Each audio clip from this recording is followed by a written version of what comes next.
Welcome to another lesson of Starting Point Excel for Beginners.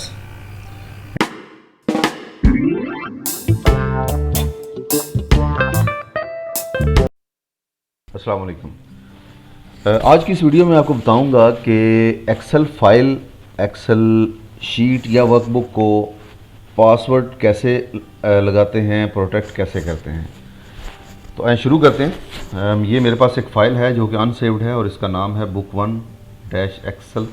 मैं इसको save करना चाहता हूँ। सेव करने के लिए फ़र्स्ट टाइम जब भी सेव करनी है नए नाम के साथ Ctrl+S करेंगे, और अगर ऑलरेडी सेव है और नई जगह पे सेव करना चाह रहे हैं तो फाइल पे क्लिक करके सेव एज़ पे क्लिक कर देंगे। तो इस केस में हम करेंगे Ctrl+S और उसको लोकेशन देंगे कहाँ पे मैंने इसको सेव करना है। मैं इसको डाउनलोड के फ़ोल्डर के अंदर सेव कर लेता हूँ। अब उसके बाद आपने इसको जो नाम देना है, याद रखिएगा हमेशा एक मीनिंगफुल नेम दें जिससे पता चल सके कि ये फाइल जो है इसके अंदर डेटा क्या है। अब मैंने इसका नाम रख दिया ट्रेनिंग डेटा। उसके बाद यहाँ से आप फाइल एक्सटेंशन सेलेक्ट कर सकते हैं। बहुत सारी फाइल एक्सटेंशंस हैं, इनके बारे में मैं ऑलरेडी एक वीडियो कर चुका हूँ और आप वहाँ से उस वीडियो को देख के इनको वन बाय वन अंडरस्टैंड भी कर सकते हैं। फॉर द टाइम बीइंग हमारे पास जो डिफ़ॉल्ट है एक्सेल वर्कबुक, हम इसी को सिलेक्ट करते हैं।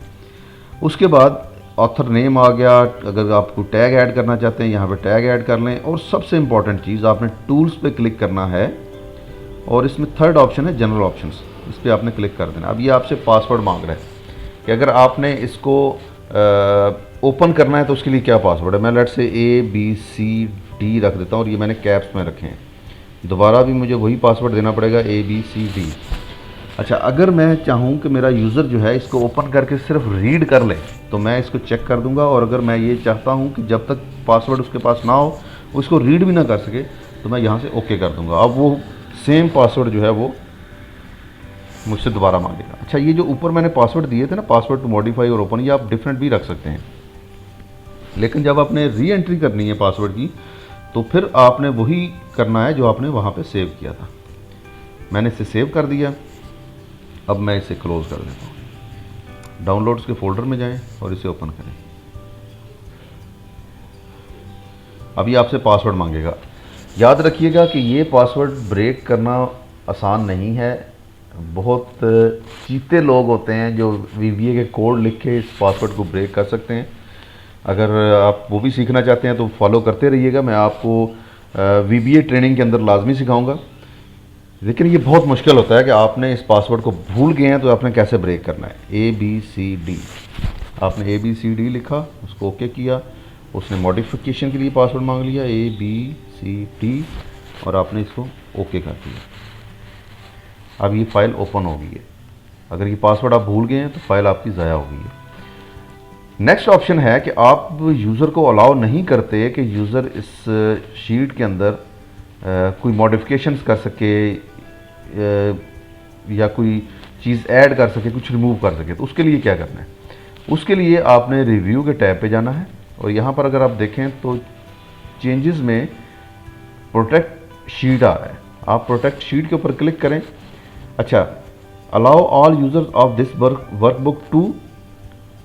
अब जो चीज़ें आपकी सिलेक्टेड हैं सिर्फ वो कर सकता है यूज़र। आपने इसमें फ़िल्टर लगाने की इजाज़त नहीं दी, आपने सॉर्ट करने की इजाज़त नहीं दी, डिलीट रो कॉलम करने की इजाज़त नहीं दी, हाइपर लिंक इंसर्ट करने की इजाज़त नहीं दी। आपने सिलेक्ट लॉक और अनलॉक सेल की इजाज़त दी। अगर आप ये भी उससे रिवोक कर लेते हैं और यहाँ पर आप पासवर्ड लगा देते हैं 1 2 3 4 मैंने लगाया, मैं इसको रिपीट कर देता हूँ 1 2 3 4। अब ये देखें, मैं कहीं पे भी क्लिक करना चाह रहा हूँ तो ये नहीं क्लिक करने दे रहा। मैंने इसके साथ ज़ोर ज़बरदस्ती कोशिश की तो उसने कहा जी कि आपकी शीट जो है वो अनप्रोटेक्टेड है, इसको अनप्रोटेक्ट करें।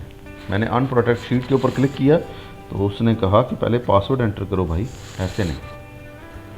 और जब पासवर्ड एंट्री की तो शीट आपकी जो है वो अनप्रोटेक्ट होगी। आप इसके ऊपर कुछ भी कर सकते हैं।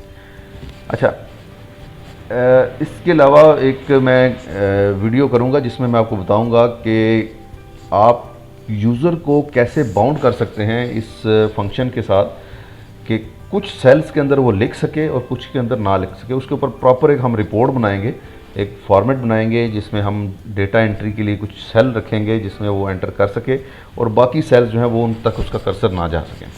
अच्छा, नेक्स्ट चीज़ है प्रोटेक्ट वर्कबुक। वर्कबुक हम इसलिए प्रोटेक्ट करते हैं कि यहाँ से हम चाहते हैं कोई डिलीट ना कर सके, हाइड या अनहाइड ना कर सके, तो उसके लिए हम वर्कबुक को प्रोटेक्ट कर देते हैं। वर्कबुक प्रोटेक्शन के लिए भी उसी तरह से आपने पासवर्ड देना है और उसको री एंटर कर दें।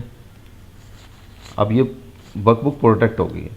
मैं राइट क्लिक करता हूँ तो ये देखें आप सारे इंसर्ट, डिलीट, रीनेम, मूव और copy, tab, colour, hide unhide, ये सारी चीज़ें जो हैं ये सारी की सारी डेमो हो गई हैं। मैं इनके ऊपर कुछ भी नहीं कर सकता अनटिल अनलेस मैं दोबारा से पासवर्ड लगा के इसको अनप्रोटेक्ट ना करूं। तो अगर आप किसी के साथ डेटा शेयरिंग करते हैं और आप ये चाहते हैं कि आपके डेटा के साथ कोई ऐसी चीज़ ना हो, उसमें डेटा टेम्परिंग ना हो सके, कोई डेटा कॉपी ना कर सके, तो आप इस तरह से इसको प्रोटेक्ट कर सकते हैं। अगर आपने शीट प्रोटेक्ट कर दी, वर्कबुक प्रोटेक्ट कर दी, वो लिख तो सकेगा देख के, लेकिन वो उसको कॉपी पेस्ट नहीं कर सकेगा। और अगर आपने फाइल ही प्रोटेक्ट कर दिया तो उसको ओपन ही नहीं कर सकता जब तक कि उसके पास पासवर्ड ना हो। तो ये डेटा को सेव रखने के लिए दूसरों से एक बहुत अच्छा फीचर है। अगर आपको हमारी वीडियोस पसंद आ रही हैं तो हमारे YouTube channel W3 skill set को ज़रूर सब्सक्राइब करें और अपने दोस्तों के साथ भी शेयर करें ताकि ज़्यादा से ज़्यादा लोग जो है वो मेरी इस कॉविश से फ़ायदा उठा सकें। बहुत शुक्रिया।